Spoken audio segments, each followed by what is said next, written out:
BYD versus Tesla.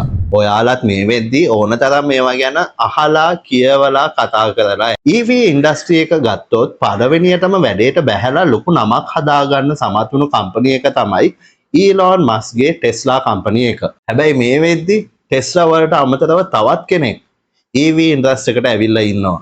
ඒ තමයි BYD. Tesla කියන්නේ වාහන හදන්න ඕන පාර්ට්ස් වෙන වෙන තැන්වලින් අරගෙන එකලස් කරන සමාගමක්. BYD කියන්නේ වාහන හදන්න ඕන හැම දෙයක්ම තමන්ගේ කර්මාන්ත ශාලාවල හදන සමාගමක්. ටෙස්ලා එකත් එක්ක කම්පෙයාර් කළොත් BYD වාහන සෑහෙන්න මිලෙන් අඩුයි. BYD ලාගේ මේ වැඩේ නිසා මෙච්චර කාලයක් තිස්සේ EV ඉන්ඩස්ට්‍රිය රන් කරගෙන හිටපු ටෙස්ලා එකටත් ආපහු අලුතෙන් හිතන්න සිද්ධ වෙලා තියෙනවා. පේන විදියට නම් ඉස්සරහට දැනට තියෙනවටත් වඩා affordable විදියට හොඳ ආරක්ෂාවක් තියෙන quality වාහන ටිකක් මේ දෙගොල්ලෝ එළියට දාන්න try කරයි.